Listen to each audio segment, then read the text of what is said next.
Hi, this is John Vance, President and founder of Vance Wealth. Today our topic is, should I just invest in the S&P 500 index?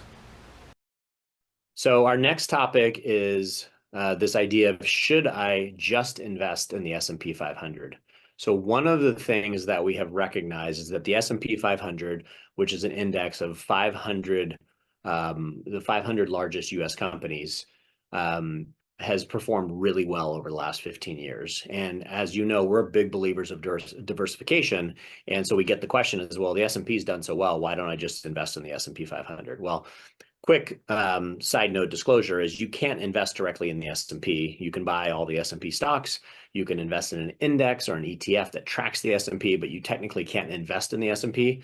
So this idea of, well, why should I just invest in the S&P 500 index as a, an ETF or some other product? And we're going to go through why we have an allocation. We do think it's important, but why broad diversification is critically important, especially on a go-forward basis. And so I'm going to provide the landscape of what the market looks like, and then I'm going to go through a bunch of examples. We're going to have some charts that I'll go through in that, but it's really important to illustrate the power of diversification and why it's so important. Okay, so this might be the most technical slide that I have in this section. So when we look at, we're going to go from left to right. So the S&P 500, this is this Morningstar style box that I referred to.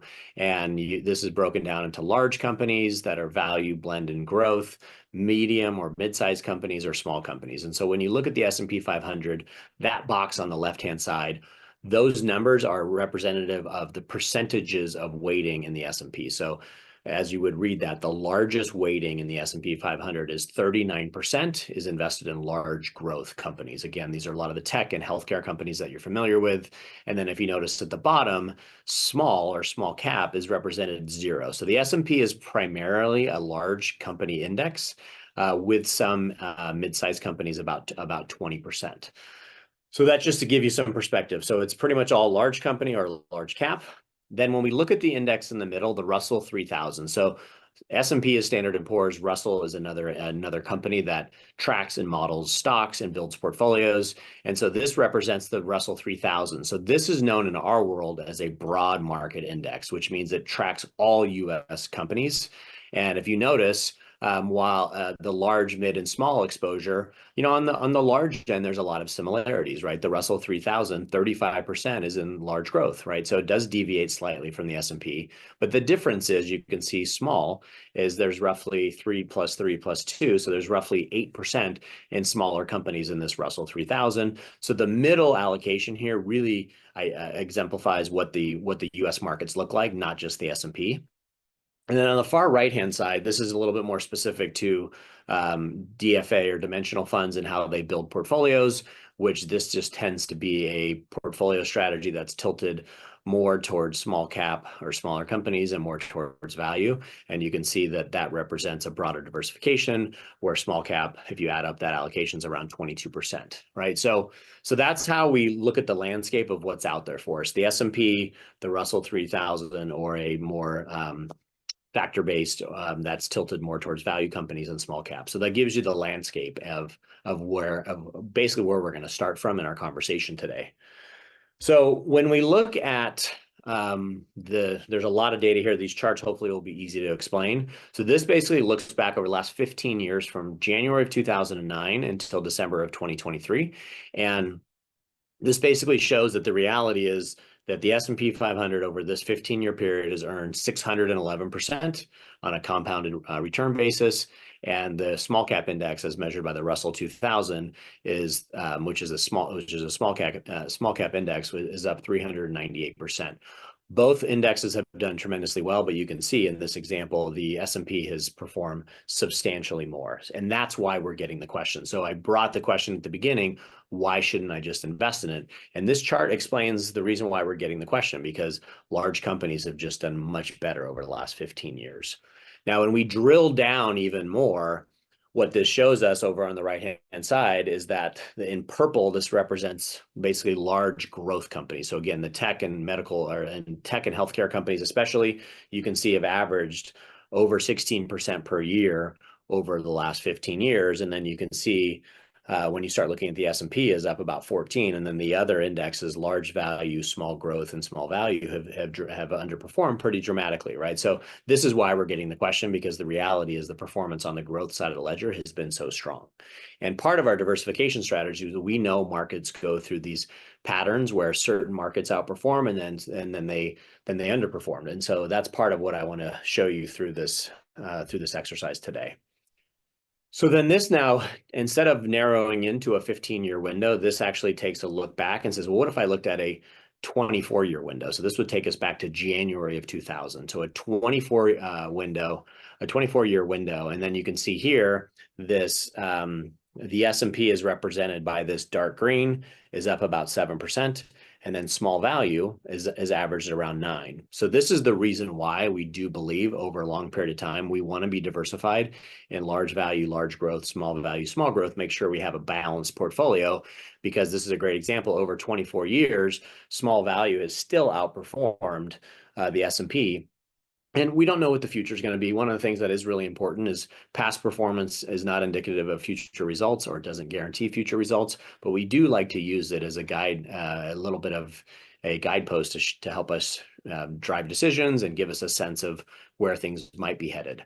And so you look here, one of the reasons why we have conviction and continuing to maintain the broad diversification is this is a great example that even though the last 5 years have been heavy on the S&P outperformance, small value over the last 24 years still has been superior.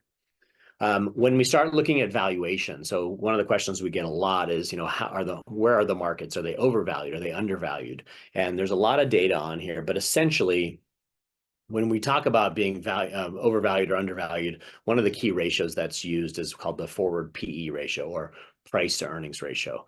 And the 30-year average is around 16. So that would put us right here in the middle. So arguably, when you're above this line, right, so this would represent periods like 2000, periods like maybe today, the market is overvalued. And when it's below, it's undervalued, right? So one of the things that we identify is that, markets are a little bit richly valued. You can see we're above this, one standard deviation away from the average. So we're definitely in an environment where we are, based on this measure, slightly overvalued. And a couple things that I do want to call out is the data points that I showed you, now using hindsight as our benefit, from 2009 till today, that was a period where large company stocks really outperformed. If I look at this chart right here, this basically shows that the S&P 500, and starting in 2009, if you look at the box, was way undervalued. So then you can see, well, then the rally over the last 15 years is not surprising, right? So because this represents the S&P. So from this 2009 period till today, we've seen a nice run up in the markets over the last 15 years, but it came from a place of the market being really undervalued, which was back in the financial crisis. Then when we look at the 24-year track record, which then went back to 2000, you can see that now started from a period of time where the markets were overvalued, which is one of the reasons why small cap in our estimation outperformed the S&P, is because we were coming from a period of the S&P being overvalued relative to its price to earnings ratio. So I know there's a lot of data there, but when we look back and try to explain the data, which means we say, okay, we're here today, how did we get here? And what did the data then suggest in terms of where valuations are? Because we want to use that as a guide to help us with future decisions.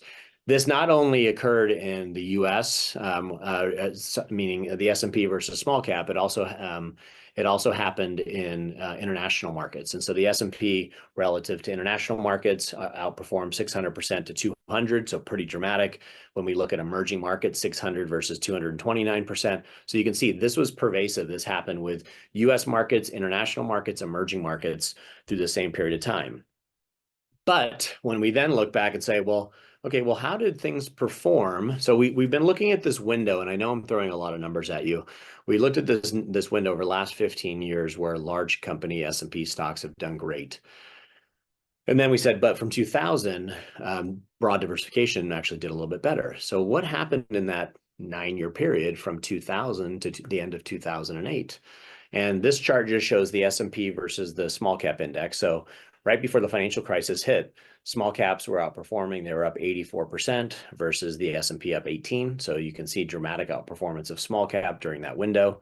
And so I'm going to skip this one actually. And then if you look at developed markets, so international, in this same time frame, international markets were up 80. At the same time, the S&P was up 20. If we look at emerging markets, so non-developed, and so that would be a lot of the more Asian countries, and South America, you can see that period of time up 243 versus up 20. So we definitely saw from the period of 2000 to 2009 where small cap, international, and emerging all outperformed. And then we've been living the last 15 years in this environment where the S&P outperformed. And so the reason why we want to provide that historical perspective is that we know trees don't grow to the sky, which means that we're going to have leadership rotation. So there's times when parts of the market really outperform, but generally that means that on the next cycle, they'll underperform relative to other peers. And that is the expectation, is this idea that you see a rotation in leadership. So what we then wanted to do is actually build this comparison that says, okay, what if I had the S&P 500? What's in the S&P 500? So if you look over here, you can see large value, large blend, large growth. This data just mirrors what I showed you on a prior slide. And then we said, well, what if I just wanted to compare it to a broadly diversified equity portfolio? So we have a bunch of US large cap, mid, and small. We also have international. So if you see here in this top left corner, it shows emerging markets, international small and mid, international value, growth. So we built a globally diversified portfolio on the left. And so we're calling this 100-0 passive, which means 100% equity exposure, but global versus the S&P. And we built out this chart, which, we like to title Winning Even When It Doesn't Feel Like It. So I'm going to try to zoom in here. So we have two distinct periods. So this top box is the period we've been referring to from 2000 to 2008, when the broad market outperformed the S&P pretty substantially. So if you look here, through this history from 2000 to 2008, the S&P was down 31% over that period of time. And then if you see here, the broad market was up 17. So when we look at year over year, you can see the S&P was down 40 during that period of time. The broad market was down 19. How do we feel? I lost money. And then, we have this green area. The S&P was up 82. The broad globally diversified portfolio was up 145. Diversification worked. Then we have a period like 2008, the S&P was down 37. The broad market was down 40. I lost more money. But when we look at that period of time, this was definitely dominated by a period where value outperformed, but also international and small cap. Then we look at the period we're living in today, right? So we go through this period of time. So look at this rally, how strong this is. From 2009 to 2019, the S&P rallied 351%.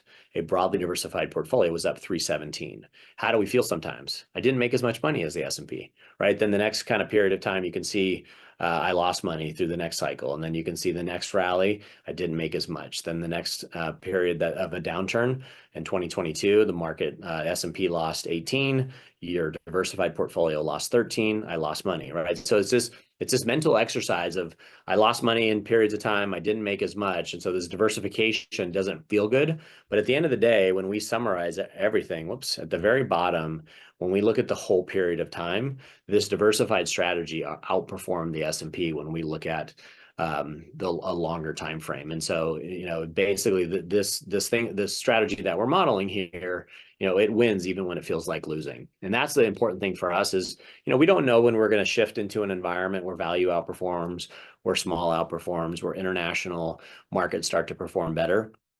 But the reality is, when we look back over a long period of time, there are plenty of examples where we go through these cycles, and we want to make sure that we are diversifying portfolios, looking ahead, looking out the dash, not in the review mirror, because I think that's when investors can get into some trouble, is when they're basing all their decisions just on the recent past performance, using more of what we would call like a recency bias of just trying to focus on what's doing well recently. And so again, maintaining that broad diversification is really important to us. And that's what you've hired us to do, is make sure we're being good stewards with your money and managing through these different cycles.